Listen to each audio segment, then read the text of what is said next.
The email notification pinged while 3 different monitors tracked my vital signs, and my baby's heartbeat filled the room like a frantic drum solo. 7.5 months pregnant, hooked up to enough medical equipment to launch a space shuttle, and my husband of 5 years chose this exact moment to divorce me via email. Not a text, not a call, certainly not in person, an email. Subject line, moving forward separately. I'm Caitlin Fisher, I'm 29 years old, and apparently I'm about to be single. The email read like a business proposal. Bradley had actually bullet pointed his reasons for leaving me, like I was some underperforming employee getting a termination notice. Irreconcilable differences topped the list, followed by different life goals, and my personal favorite, need for personal growth. The man who couldn't grow a tomato plant suddenly needed personal growth. My hands shook as I scrolled down, the baby monitors beeping, accelerating with my heart rate. Then I saw it. Effective immediately. He'd already filed. While I'd been admitted 3 days ago with complications that could trigger early labor, while doctors worried about our baby's survival, Bradley had been at a lawyer's office signing papers. I switched to our banking app, already knowing what I'd find. Our joint account, which had held $47,000 just yesterday, now showed $12.83. He'd left just enough to keep it technically open. The checking, the savings, even the emergency fund we'd built together, gone. 5 years of careful budgeting, overtime hours, missed vacations to save for our future, our baby's future, transferred out while I lay here fighting to keep our daughter inside me for just a few more weeks. My phone buzzed, a text from my sister Diane, who I hadn't spoken to in 2 years thanks to some stupid fight about our mother's china set. Why is Bradley posting pictures with some blonde from your living room? I opened Instagram with trembling fingers. There was my husband, arms wrapped around a woman who looked like she was barely old enough to drink, standing in front of our fireplace, our wedding photos still visible on the mantel behind them. The caption, "New Chapter, with my queen at Tiffany Fit Life." The nurse, Sandra, must have noticed the monitor changes because she rushed in, her sneakers squeaking against the linoleum. "Honey, you need to stay calm. Whatever's happening, it's not worth—" "My husband just divorced me by email," I said, surprised by how steady my voice sounded. "Emptied our accounts and moved his girlfriend into our house." Sandra's mouth fell open. She'd been taking care of me for 3 days, had seen Bradley visit exactly once, staying for 12 minutes while scrolling his phone. That absolutely worthless piece of— She caught herself. "Sorry, professional boundaries." "No, please continue. I'd love to hear your professional opinion." She checked my vitals, muttering under her breath about certain anatomical impossibilities for Bradley's future. "What are you going to do?" I looked at the email again, then typed a single word reply. "Understood." "That's it?" Sandra's eyebrows shot up. "Just understood?" "Just understood." My phone rang immediately. Bradley. I declined. It rang again. Declined. The third time, Sandra grabbed it. "Mr. Fisher? This is ICU. Your wife can't come to the phone right now because— Oh wait, she's not your wife anymore, is she? Also, you've been removed as her emergency contact. Have a blessed day." She hung up and handed the phone back. "Oops, slipped." I actually laughed, then winced as a contraction hit. False alarm, but a reminder that this baby didn't care about her father's timing. "You know what's funny?" I said to Sandra as she adjusted my IV. "He thinks I'm just some pushover accountant who'll roll over and accept this. He has no idea what I do for a living." "What do you do?" "I'm a forensic accountant. I specialize in finding hidden assets during divorces." The irony was so thick you could spread it on toast. I help women discover what their husbands are really worth when they try to claim poverty. Sandra's grin could have powered the entire hospital. "Oh, this is going to be good." My phone buzzed again. Diane. "Caitlin, I'm looking at public records. Bradley listed the separation date as 2 months ago. That's fraud, 2 months ago. When I was 5.5 months pregnant and he was supposedly at a conference in Denver. I pulled up his Instagram again, scrolling back. There she was, Tiffany, his CrossFit trainer, posting selfies from Denver that same weekend. The conference he'd charged to his company card. Another text, this time from Roger, my business partner. Bradley just called asking for your client list. Said you're transferring your accounts to him. I told him to perform an anatomically impossible act. You okay? The contractions were getting stronger. Not active labor, but warning shots. Stress-induced, the doctor had warned. I needed to calm down, but how exactly does one stay zen when their life is imploding via email? Sandra returned with the doctor, who looked at my chart with concern. Mrs. Fisher, your blood pressure... Hey, Ms. Morrison, I corrected. My maiden name. Effective immediately. The doctor paused, then nodded. Ms. Morrison, we need to keep you stable. Whatever's happening in your personal life is being handled, I said, pulling up my laptop. Sandra, could you grab me a coffee? This is going to be a long night. You can't have coffee, honey. You're pregnant and on medication. Decaf, then. I need to feel productive while I destroy a man's entire life using Excel spreadsheets and completely legal methods. Sandra practically skipped out of the room. Before we continue, if you're enjoying this story, please subscribe and tell me in the comments where you're watching from and what time is it there. I read everything. Thank you so much for your support. The morning brought revelations like a Black Friday sale. Everything was shocking and somehow got worse the more you looked.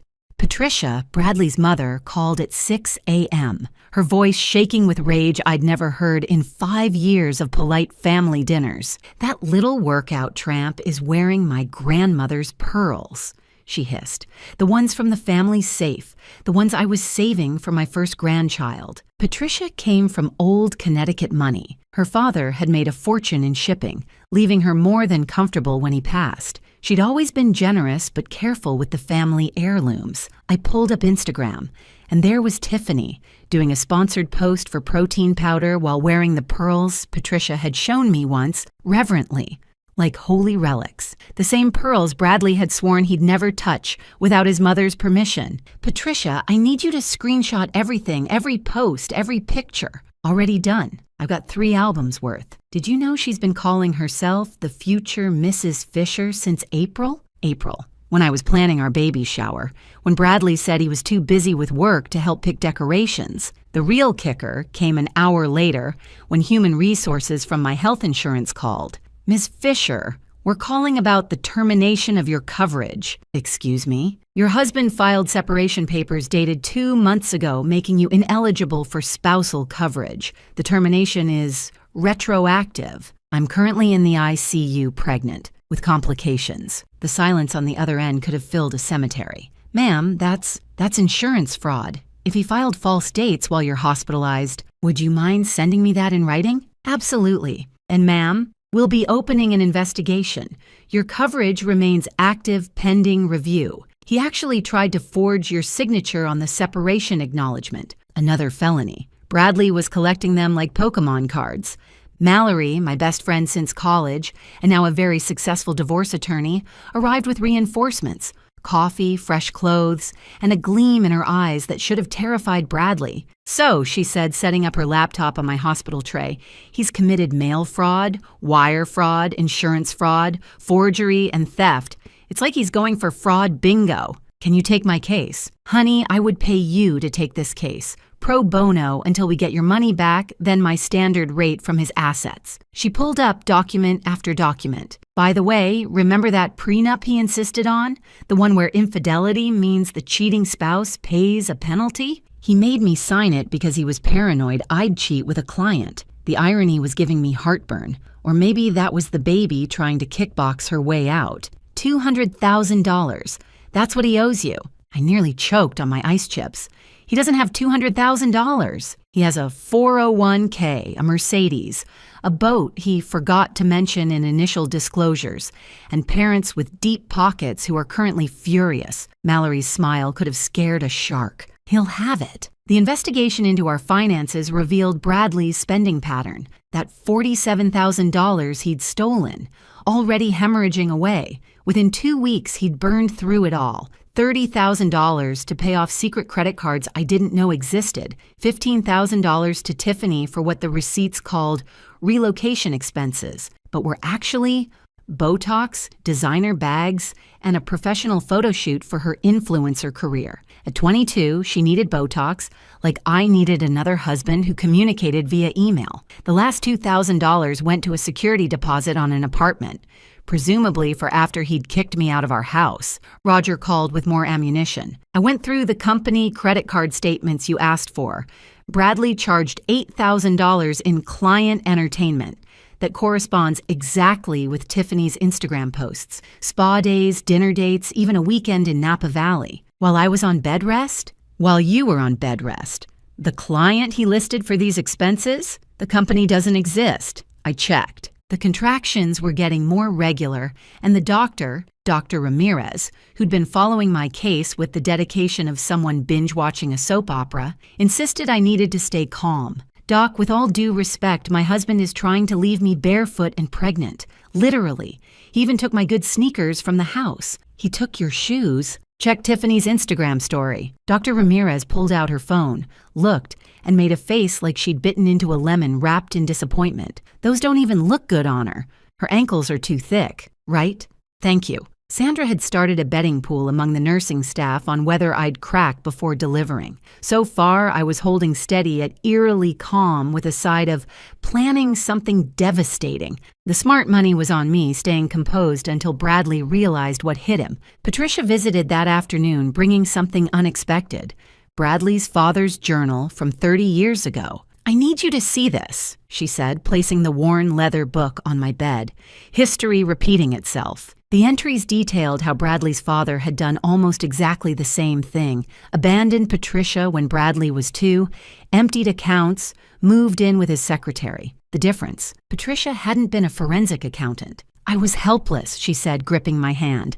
You're not, end him. My hospital room had transformed into a war room, 3 laptops, 2 phones on speaker, and enough legal documents to rebuild the Library of Congress. Mallory had brought in her paralegal, Janet, who looked like someone's sweet grandmother until you realized she was documenting evidence with the thoroughness of a CSI team. Found another account, Janet announced, adjusting her bifocals. Credit Union in Jersey. Opened 6 months ago, only Bradley's name. 6 months ago. When he'd started working out more and coming home talking about optimizing his life, I should have known.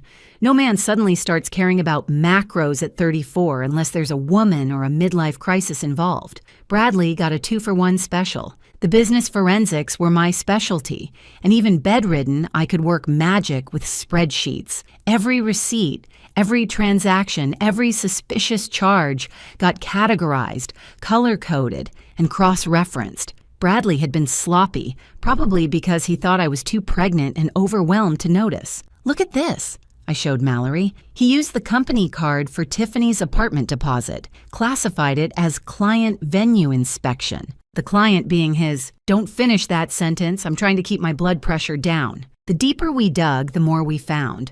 Bradley had been living a double life funded by creative accounting and outright theft. His CrossFit membership charged to his company. Tiffany's supplements and workout gear, employee wellness initiatives. The man who complained when I bought name-brand peanut butter was spending $400 a month on someone else's protein shakes. Then came the smoking gun. Patricia had given us Bradley's email password. He'd used the same one since college because, as he once said, why complicate things? His stupidity was my blessing. The emails between him and Tiffany went back 8 months.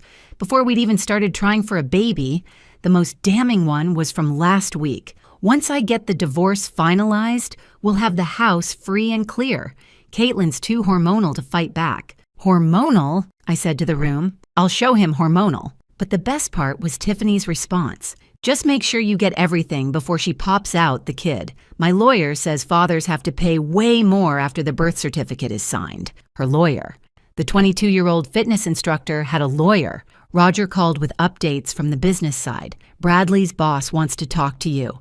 Turns out, Brad's been telling everyone at work that you went crazy during pregnancy, that you abandoned him, and he had to protect his assets. Of course he did. Frank wants to know if you have proof otherwise. He's upset about the company card situation. I sent Frank the spreadsheet. 20 minutes later, Roger called back laughing. Frank just scheduled a Monday morning meeting with Bradley. Subject line, urgent compliance review. He's done. Dr. Ramirez checked on me again, this time bringing her resident, Dr. Kim, who looked about 12 but had the exhausted eyes of someone who'd seen everything. Your blood pressure is actually improving. Dr. Ramirez noted, surprised. Most people in your situation, most people aren't building a revenge portfolio while on bed rest. Dr. Kim pulled up a chair. Is it true your husband posted gym selfies while you were in surgery yesterday? How did you? The whole hospital is following this. Radiology has a PowerPoint presentation tracking the timeline.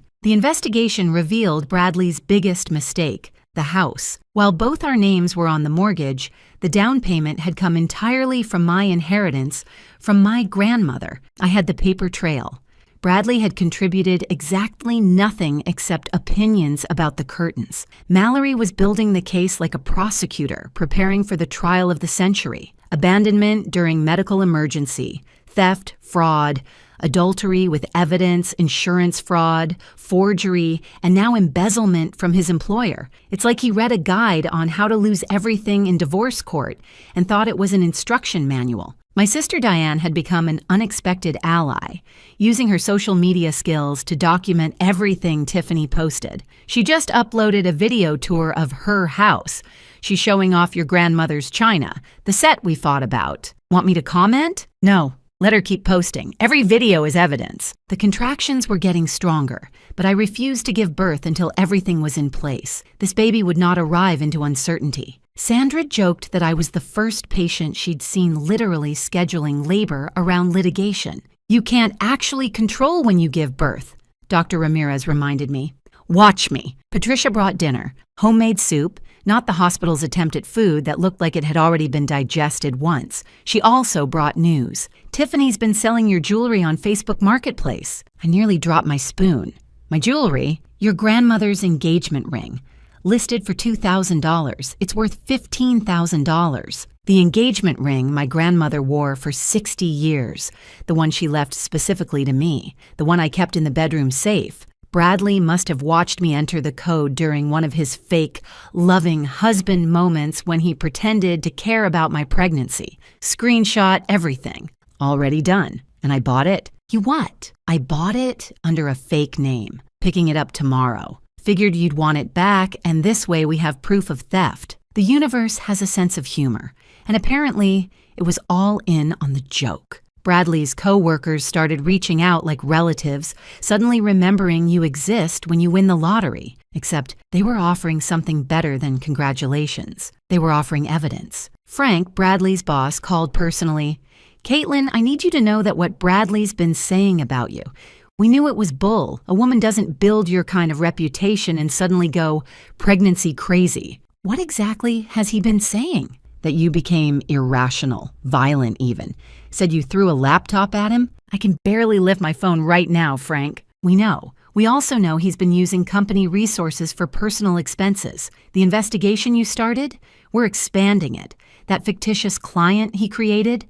We're tracking every expense charged to that account. Then came the most unexpected call. Bradley's golf buddy, Harrison, a man who'd once told me that women belonged in the kitchen, not the boardroom, had something to say. I don't like getting involved in marital disputes, he started, which was rich coming from someone on his third wife. But Bradley crossed a line. He's been bragging about upgrading to a newer model, said you were depreciating like a used car. Charming metaphor. My daughter's your age. If someone said that about her, look, I recorded it. Last 3 golf games. Him talking about hiding money, about Tiffany, about leaving you with nothing because what's she gonna do, audit me? Yes, Bradley. That's exactly what I was going to do. The recordings Harrison sent were gold. Bradley, after several beers, outlining his entire plan, how he'd been moving money slowly, how Tiffany had been coaching him on what to say to lawyers, how he figured I'd be too overwhelmed with the baby to fight back. She's not going to leave the hospital for weeks, his recorded voice slurred. By then, I'll have everything locked down. House will be mine, money's already gone. She gets nothing but stretch marks and a baby I never wanted anyway. Sandra, who'd been checking my vitals, had to sit down. Did he really just say he never wanted the baby? The baby he begged for. The baby he said would complete our family. The baby whose nursery he was supposedly too busy to help decorate. Men like that should come with warning labels. They do. We just think we can fix them. The trust fund revelation came from my lawyer reviewing my grandmother's estate documents, the Morrison Family Trust. Something Bradley had dismissed as old people paperwork contained a clause. Upon the birth of my first child, I would receive access to $500,000 set aside specifically for ensuring the security and education of future generations. Bradley had no idea.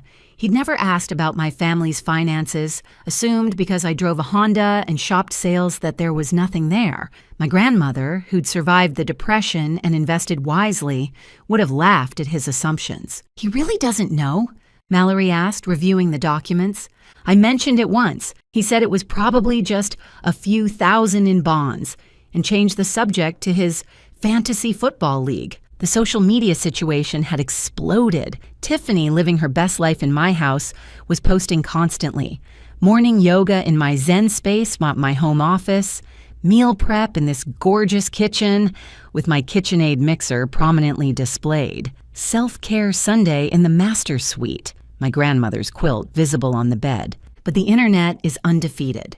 Someone, I suspect Patricia, had leaked the real story to a local Facebook group. Chonburi Community Watch had picked it up, and suddenly, Tiffany's Instagram was flooded with comments.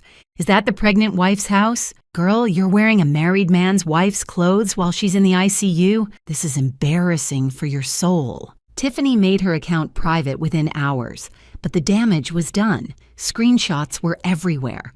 Dr. Ramirez had become invested in the drama. Medical question: how are you this calm? Most people would have stress delivered by now. Revenge is surprisingly soothing. I'm putting that in my notes. Patient finds litigation therapeutic. The parallel dramas were intensifying. My sister Diane, who'd initially reached out from curiosity, was now fully Team Caitlin. Our 2-year silence over China patterns seemed ridiculous now. I was petty, she admitted, sitting beside my bed. "You were right about Mom's China going to you. You were the one who took care of her." We were both grieving. "Yeah, but you were also pregnant and being betrayed. I win the Worst Sister Award. Tiffany wins the Worst Human Award, so you're fine." Patricia's evolution was even more dramatic. The woman who'd once defended Bradley's every decision was now his worst enemy. 30 years ago, she told me, handing over more documents, his father did this to me. I promised myself Bradley would be different. I failed. You didn't fail. Bradley failed. I have his father's financial records from the divorce. Same patterns, same hidden accounts, same arrogance. But his father was smarter. He at least waited until after the baby was born to leave. Bradley always did have to one-up his dad. The insurance fraud investigation had uncovered something beautiful. Bradley had forged my signature on the separation papers. Federal offense. The insurance investigator, a woman named Cheryl who sounded like she'd been waiting her whole career for this case, was almost gleeful. Forgery, fraud, and falsifying dates while you were hospitalized? We're referring this to the FBI. The FBI for insurance fraud? Honey, it crossed state lines when he filed in Jersey while you were hospitalized in Pennsylvania. That makes it federal. Bradley had federal crimes on his resume now. He'd really overachieved. Harper Miranda Morrison arrived at 4:47 a.m. on a Tuesday, 6 weeks early but fierce, screaming like she was already filing her first lawsuit. The nurses said she was perfect. I said she had excellent timing. The trust fund documents had been prepared and Mallory was waiting in the hallway with a notary. Bradley, of course, was nowhere to be found. His Instagram showed him at a 5 a.m. sunrise boot camp with Tiffany, both wearing matching beast mode tanks that cost more than my hospital copay. The man who couldn't wake up before 9 a.m. for our anniversary was suddenly Mr. Morning Workout. Probably best he's not here, Sandra said, cleaning up Harper while I signed trust documents between contractions aftershocks. I would have accidentally dropped something sharp near him, multiple times. The trust activated immediately upon Harper's birth certificate being filed. $500,000, protected in an ironclad trust Bradley couldn't touch, even if he knew about it. My grandmother, a woman who'd survived the Depression by hiding money in coffee cans, had apparently learned about proper estate planning in her later years. Roger, my business partner, had spent the night running forensics on Bradley's company expenses. The total was staggering. $67,000 over 2 years in miscategorized personal expenses. He expensed their couple's massage as client relationship building, Roger reported, disgust dripping through the phone. The client he listed doesn't exist. We verified with business registrations. Completely fabricated. Shocking. He also claimed Tiffany's entire CrossFit certification course as professional development. For a financial analyst, $8,000. Well, he did develop into a professional criminal. Dr. Ramirez came to check on us, cooing over Harper before turning serious. The insurance company called. They're expediting approval for all your care, including Harper's NICU stay if needed. Apparently, someone high up is very interested in your case. That someone turned out to be Cheryl's boss, a woman named Director Williams, who'd been waiting for a clear-cut fraud case to make an example. Bradley had volunteered himself as tribute. Patricia arrived with coffee and news. Tiffany's moving out. I nearly dropped Harper. What? She found out about the FBI investigation. Also discovered Bradley's broke. She's been Instagram living on credit cards he's maxing out. Girl thought she was getting a sugar daddy. Got a Splenda father instead. Splenda father? Fake sweet and leaves a bad aftertaste. Even exhausted from delivery, I had to laugh. Patricia had developed a savage sense of humor in her fury. The forensic accounting was revealing more every hour. Bradley had opened 6 credit cards I didn't know about, all nearly maxed, totaling $45,000 in debt. He'd been juggling minimum payments by stealing from our joint savings. The house of cards was collapsing. He's been taking cash advances to pay other cards, Mallory explained, reviewing the statements. Classic Ponzi scheme, except he's both the scammer and the mark, Frank called with an update. Bradley's been terminated effective immediately. We're pressing charges for embezzlement. His final check will go directly to restitution. He doesn't know yet? He'll find out Monday morning when his keycard doesn't work. Security's been instructed to record it for documentation purposes. The poetry of it. Bradley, who'd ambushed me with divorce papers via email, would be ambushed with unemployment via disabled door access. Janet, Mallory's paralegal, had been building a timeline that looked like a conspiracy theorist's wall, except every connection was real and documented. Look at this, she said, proud of her work. April 2nd, Tiffany posts about new beginnings. April 3rd, Bradley opens the Jersey account. April 4th, first major withdrawal from your joint savings. It's like he was following a how to commit fraud checklist. He really thought he was smart. Stupid people often do. Harper was thriving despite being early. The NICU doctors said she was impressively loud for a preemie. I told them she inherited her mother's ability to make herself heard. Diane had been managing the social media documentation, and the internet had turned on Tiffany completely. Someone found her old posts about not being a homewrecker, just a gold digger, and the irony was chef's kiss perfect. She's trying to do damage control, Diane showed me Tiffany's latest post. Says she had no idea you were pregnant or married. The woman was wearing my maternity clothes in her workout videos. Yeah, that's being pointed out repeatedly in the comments. Also, someone found the wedding registry you and Bradley had online.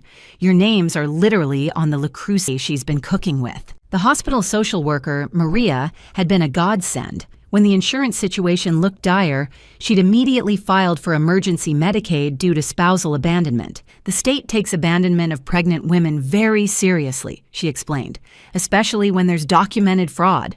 You'll be covered, and the state will go after him for reimbursement. Saturday afternoon, Tiffany reached out directly. A DM on Instagram. Can we talk? I called Mallory first. Should I? Record everything. The call was illuminating. Tiffany, it turned out, was also a victim of Bradley's lies, just a dumber one. He said you guys were separated for a year, she whined, her voice younger than her photos suggested. Said you were crazy, that you'd abandoned him, that the baby wasn't his. The baby that looks exactly like him? I didn't think about that. He showed me papers, commitment documents, said you were in a psychiatric hospital for months. Mallory, listening in, mouthed, "Another felony." Tiffany continued, "I'm moving back with my parents. I can't afford anything. He said he was rich. He said he owned a company. He said," she started crying, "I'm so stupid." "Yes," I agreed. "You are, but you're also 22, so there's hope. Send me everything he gave you. Every document, every text, every promise. Why would you help me? I'm not helping you. I'm destroying him. You're just collateral assistance. Monday morning arrived like Christmas for lawyers. Bradley walked into his office building at 8:47 a.m. According to security footage Frank later shared, cocky and carrying his usual overpriced coffee. At 8:48 a.m., his key card was denied. At 8:49 a.m., security escorted him to HR. The termination meeting, as Frank gleefully recounted, was biblical. We presented him with your forensic analysis, Frank told me over the phone while I nursed Harper. His face went from confused to angry to whatever color is past pale. Translucent, maybe? What did he say? He tried to blame you, said you must have falsified everything. Then we showed him his own emails authorizing the expenses, his signature on everything, the fake company he created.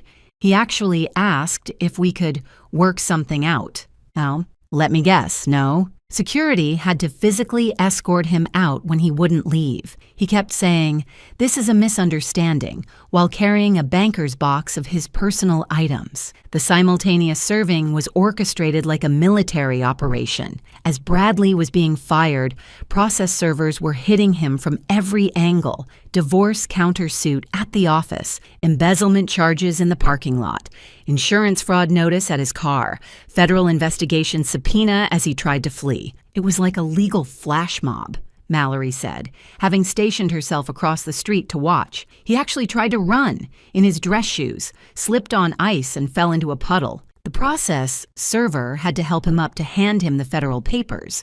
The house situation resolved itself when Tiffany left voluntarily. She'd already been packing when the police showed up about the stolen jewelry. Patricia's Facebook Marketplace evidence was enough for a warrant. She was actually wearing your grandmother's ring when they arrived, Patricia reported, claimed Bradley gave it to her. Officers explained that's still receiving stolen property. Did they arrest her? No, she cooperated fully. Gave them everything. The jewelry, the receipts showing Bradley knew they were yours. Even texts where he called them family heirlooms were liquidating. She won't be charged if she testifies. Tiffany, finally understanding the magnitude of Bradley's lies, had switched sides completely. The documents she sent were damning. Fake psychiatric holds for me. Forged divorce decrees dated months ago. Even a falsified death certificate for the baby. He told her the baby died? I asked Mallory, stunned even after everything. He told her lots of things. All documented, all criminal. The FBI agent actually whistled when she saw the fake death certificate. Said that's a whole different level of federal crime. The credit card companies, once they learned about the fraud, froze everything. Bradley, who'd been living on credit for months, suddenly had no access to money, the $47,000 he'd stolen. Gone in 2 weeks to bills, Tiffany, and trying to maintain an image he couldn't afford. His Mercedes was repossessed Tuesday afternoon. He'd missed 3 payments. Juggling money so poorly, even his car gave up on him. The repo man, according to Patricia, who'd accidentally been driving by, she'd been stalking him, was very efficient. Bradley tried to negotiate, she said.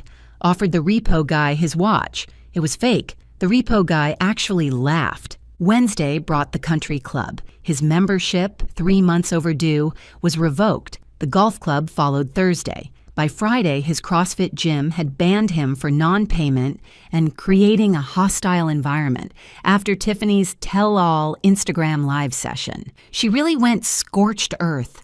Diane showed me the recorded live. Tiffany, in tears, explaining how Bradley had manipulated her, lied to her, used her credit cards when his got declined. She even showed receipts, literally held them up to the camera. The comments were brutal, but deserved. Girl, you thought you won a prize and got a penalty. Imagine fumbling a pregnant wife for this, the way karma doesn't miss. The FBI investigation had expanded. Turns out forging psychiatric documents and death certificates crossed even more federal lines than insurance fraud. Agent Martinez, who contacted me Friday afternoon, seemed almost impressed. In 20 years, I've rarely seen someone commit this many federal crimes for this little money, she said. Usually people who forge death certificates are running million-dollar schemes. Your ex did it for what? A mediocre house and a girlfriend who can't do basic math.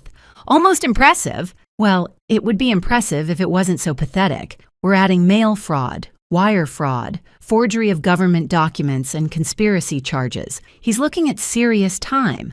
Bradley's family was fracturing. His father, Richard, who'd initially defended him, changed his tune when Patricia showed him the journal entries from 30 years ago. "My God," Richard said, visiting me and Harper at home.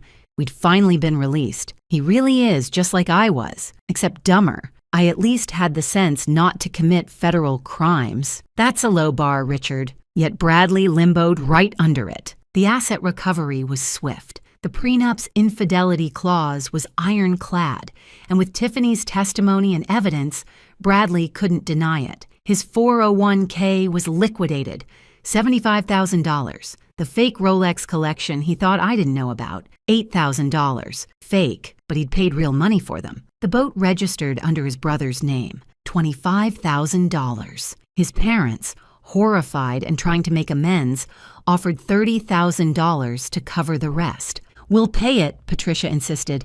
"Then he'll owe us, with interest, compound interest, the kind that doubles every year." Even Bradley's brother, Stephen, who'd always enabled him, was done. He asked me to lie about the boat ownership, said you were trying to steal his assets.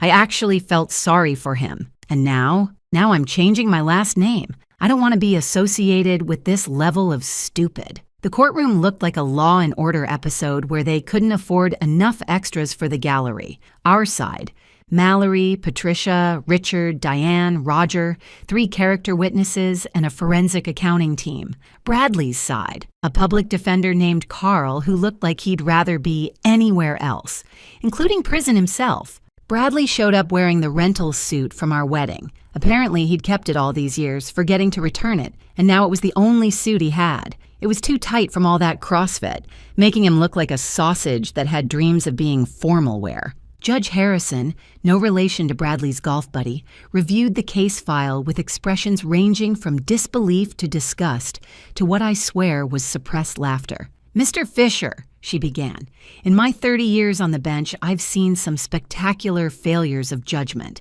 You've managed to surpass them all. You've committed crimes I didn't know existed." Bradley tried to maintain dignity. It was like watching a wet paper towel pretend to be cloth. The evidence presentation was methodical destruction. Mallory started with abandonment, leaving a pregnant wife in ICU with complications, then theft, the $47,000 plus everything since, insurance fraud, the forged documents, the false dates, wire fraud, crossing state lines, mail fraud, using USPS for fraudulent documents, embezzlement, $67,000 from his employer, identity theft, forging my signature, false documents, the psychiatric holds and death certificate. "Your Honor," Mallory said, "Mr. Fisher didn't just burn bridges. He committed arson across 3 states and federal jurisdiction. He created a how-to guide for destroying your own life." Carl, the public defender, tried weakly. "Your Honor, my client was experiencing a midlife crisis." "At 34, Judge Harrison interrupted. "An early midlife crisis. The pressure of impending fatherhood that he begged his wife for? According to these text messages where he promised, and I quote, 'I'll be the best father ever, babe. Nothing matters more than our family.'" Carl looked at Bradley with pure exhaustion. "The defense rests. Already? You're not going to mount any actual defense?" "Your Honor, what would you like me to say? That forging a death certificate for an unborn child is somehow defensible? I went to law school, not clown college." Even Bradley's lawyer had given up on him. Tiffany testified via video link, now living with her parents in Ohio. She'd brought receipts, literally. Every text, every false document, every lie Bradley had told. "He said she was crazy," Tiffany testified, mascara running. "Said she'd tried to kill the baby. Said he was protecting his future child by leaving. He showed me fake hospital commitment papers. While she was hospitalized trying to keep that child alive?" Judge Harrison clarified. I was stupid. I'm 22 and I was stupid, and I thought he loved me." "Well, you're right about one thing. You were spectacularly stupid." Even Tiffany's lawyer winced at that. The financial forensics were presented in excruciating detail. Every falsified expense, every stolen penny, every lie documented in color-coded spreadsheets that Roger had designed specifically to be so simple even Bradley could understand them. Bradley tried to speak in his defense.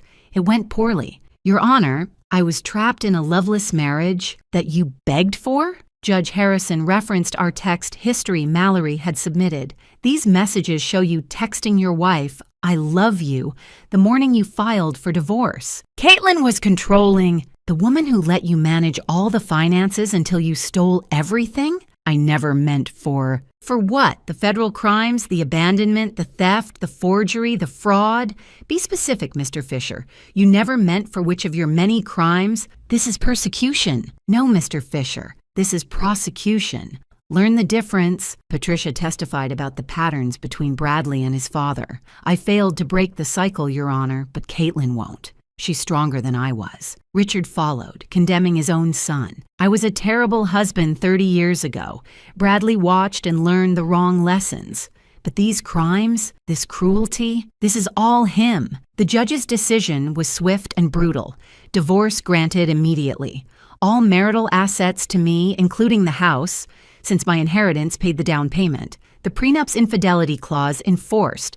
$200,000 to be paid through asset liquidation and wage garnishment. Full custody of Harper to me. Supervised visitation only for Bradley, if and when he could afford it. From prison, unlikely. As for the criminal charges, Judge Harrison continued, this court recommends maximum sentences for all state charges. Federal charges will be addressed separately, but I'm recommending no leniency. The federal charges were worse.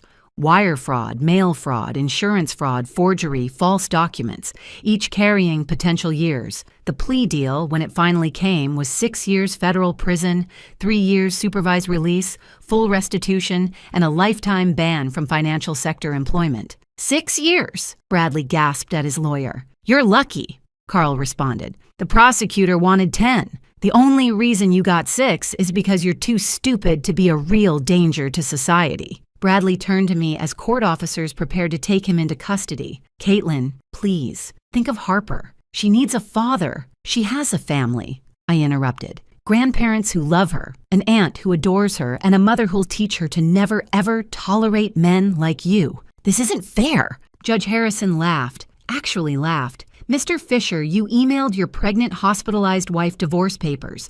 You stole everything she had. You moved another woman into her house. You committed multiple federal crimes. You forged a death certificate for your unborn child. And you think this isn't fair? Bradley's last words before being led away were, I want to appeal. Carl didn't even respond. He just packed his briefcase and left.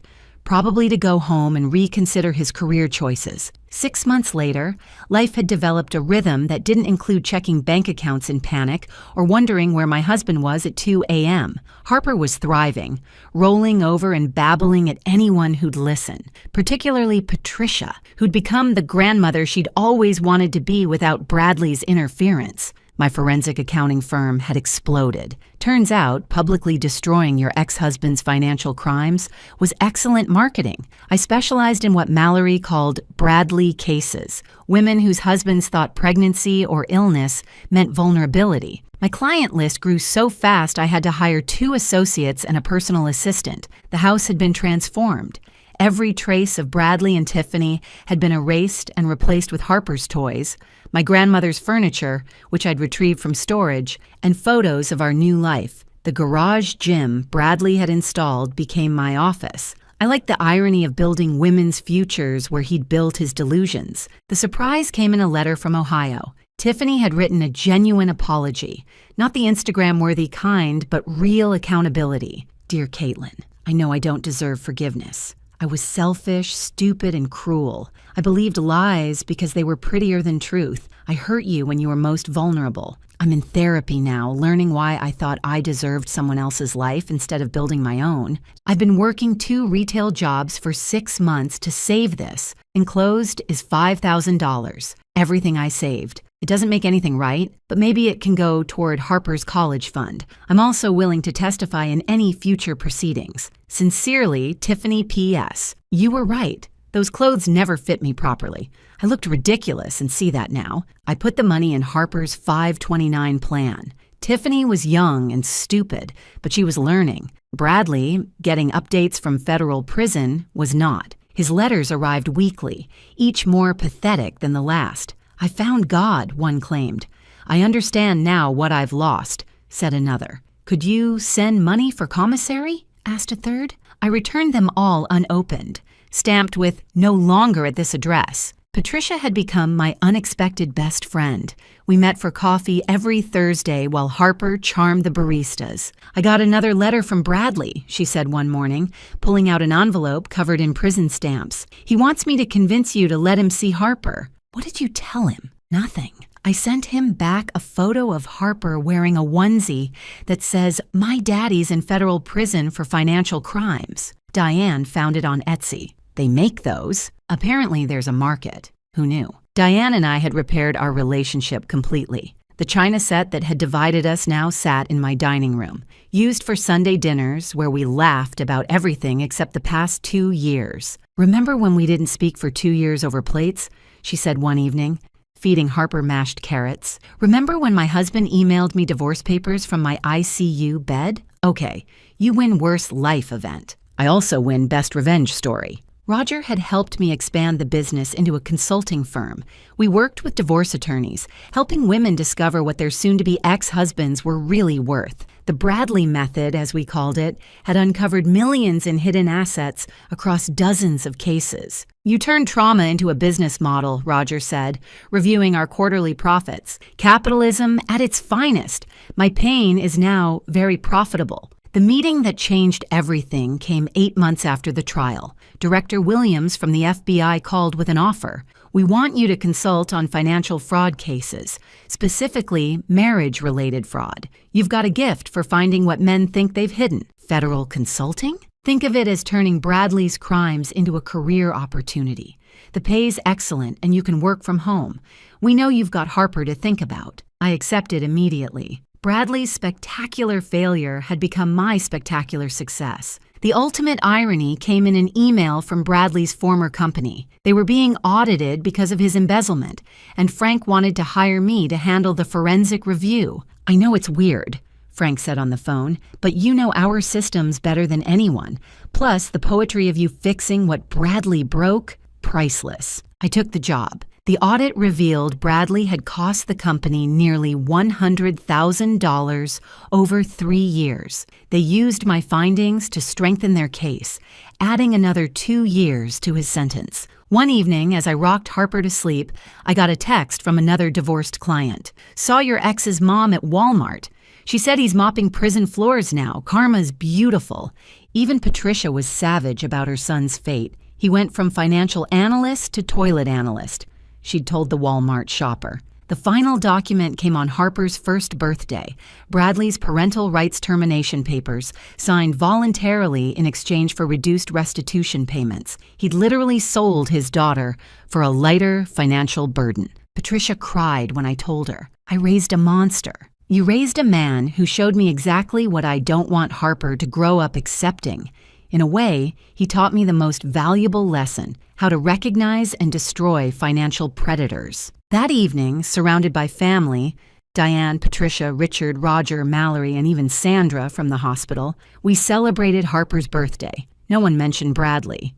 He'd become what he'd tried to make me. Nothing. As I cleaned up after the party, my phone pinged with a news alert. Local man's federal fraud case used as FBI training example. There was Bradley's mugshot, his crime timeline, and a quote from Director Williams. This case shows how domestic financial abuse can escalate to federal crimes. Mr. Fisher thought his pregnant wife would be too vulnerable to fight back. He thought wrong. I screenshot it and texted it to Mallory with 2 words. Still understood. Looking at Harper sleeping in her crib, safe and loved and surrounded by people who'd fought for her before she was even born, I realized Bradley had given us one gift. He'd shown us exactly how strong we were. He'd tried to break me at my weakest moment and instead created an army of women who'd never let another Bradley win again.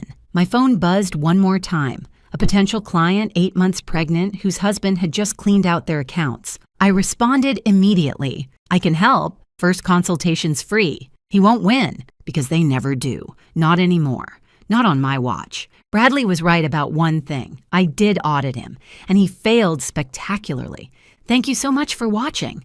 More of my most gripping stories are already on your screen. Click one now and don't miss the best part. You will love it. See you in the next story.